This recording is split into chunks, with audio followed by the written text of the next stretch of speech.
Well, we're all consumers. Therefore, we all pay the price of being inundated with commercial sales pitches. And these days, it's buy organic. Today, I'm at the Berea College Farm to learn about the values behind that trend. And heading up the farming program is the informed professor of agriculture and natural resources, Dr. Sean Clark.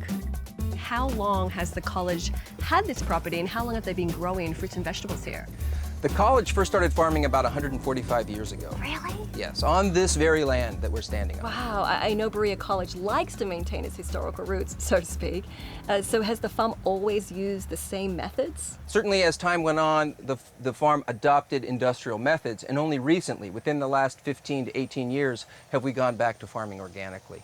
Why do you think it's important to go back to farming organically? Well, I think we knew a lot before the introduction of industrial methods, and I'm not discounting all industrial methods, but there's a lot of side effects, and those effects have to be accounted for, and they have to be factored into the cost of what it takes to produce food to put it on our plates. And what are some of those costs? Well, what are you looking at? agrochemical runoff, for example. Into rivers and lakes? Into rivers and lakes, contamination of soil, endangering students who may be applying those chemicals, loss of soil to erosion, loss of biodiversity is another one, loss of knowledge and of communities, because now it takes a lot more land to make a living on farming, and what we're trying to figure out is, can a student who graduates from Berea figure out how to make it on a smaller farm, a farm that's more typical of Kentucky, not something that's 500, 1,000, or 10,000 acres, but maybe just a few hundred acres or a few dozen acres. We've seen a huge surge around victory gardens and urban farming.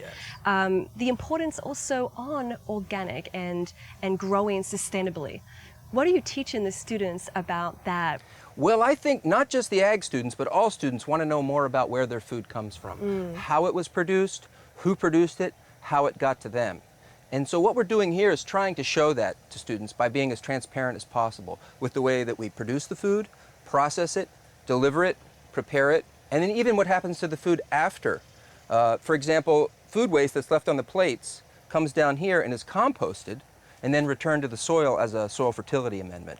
Berea seems like they're on the cutting edge when it comes to sustainability across the board. I mean, you guys have your own solar farm, you see these urban farms around the city.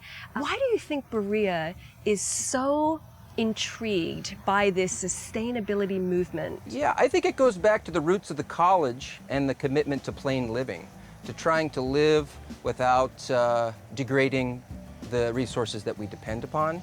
I think it also is tied to the egalitarian commitments that many people have at Berea, and putting those two things together results in a lot of different kinds of community efforts to be sustainable, but also to be a model so that other communities might be able to take something away and apply that to their own situation.